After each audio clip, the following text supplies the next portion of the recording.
here in the city of South Monte, California, catching up with legendary cutman trainer Ben Lira. Ben, two of your young prospects, exciting fighters, are showcasing their skills this coming Saturday. Talk to us about Jose Bravo and Juan Sanchez. Well, let's start with Jose, probably, because he's, he's just starting out. So far, really is kind of showing that he has the capability of really doing well, and probably doing even better than expected. Okay. At this point.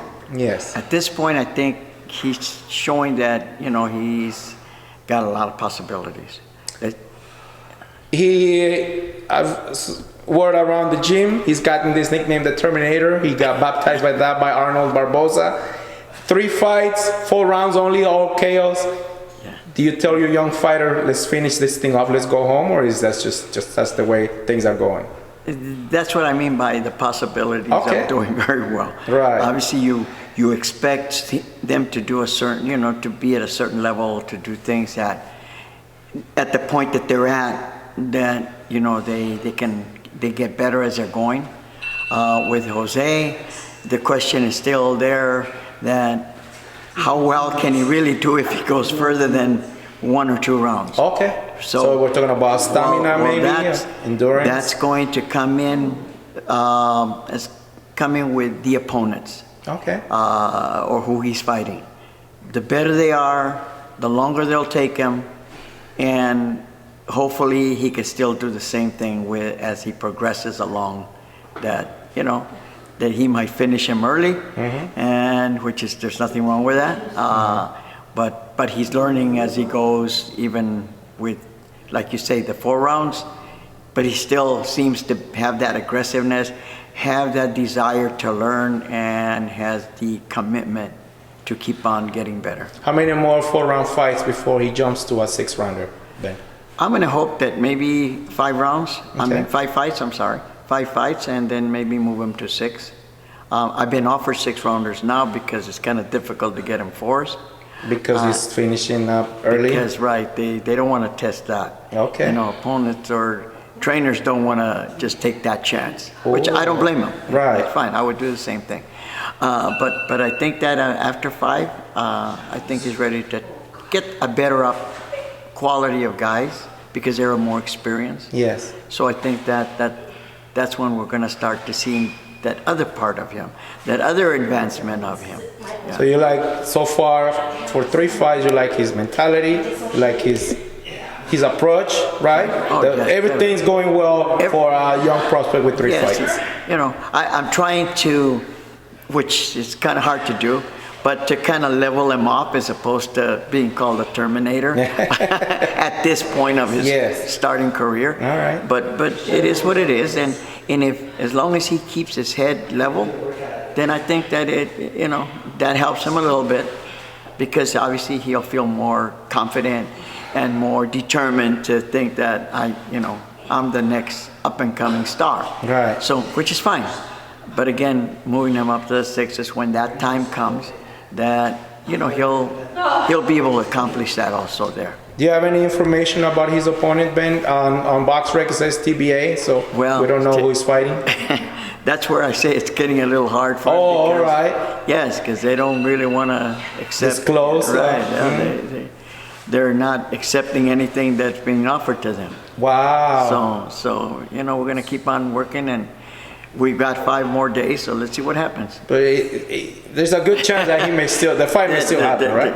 There's a very good chance that it'll still happen. All right, let's talk about your other young, exciting prospect, Juan Sanchez. Tell us about how his career is progressing, off to a 7-0 record. He's been looking really good, 6 KOs. Yeah. What's Juan Sanchez about? Well, again, the experience is really starting to show in him. Okay. His commitment's always been there. That's why he's where he's at. He's a hard worker.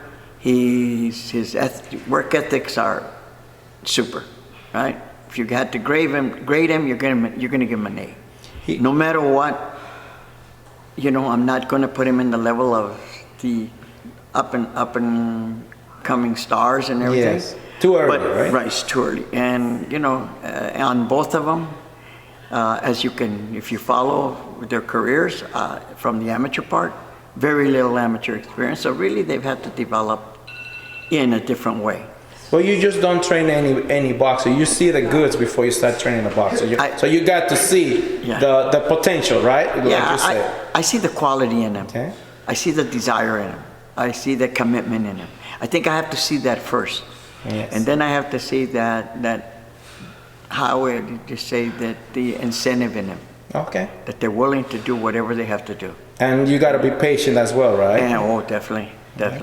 And they will venture in different little ways once in a while, but I think that their whole mentality and more important that they believe in who they're working with. Yes. The development part, that they believe in that, and that I believe in them. And I think from there, that's really kind of the goal that, we all want to get to. But he's doing, but as far as Jose, Negro, obviously he's, Strong young kid. Yes, and I guess I'm trying to reach this thought in my head here that how far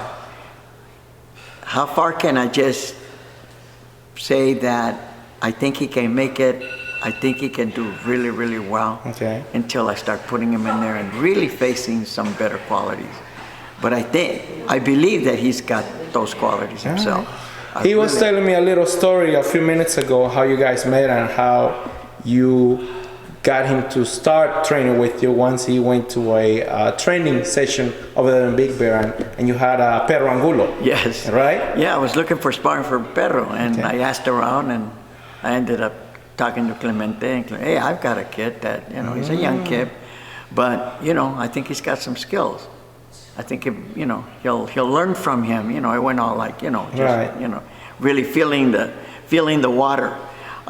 So I said, okay, so you think he can work and help and do some sparring with him? You think he'll be all right? Considering that you've got an old veteran that is dangerous.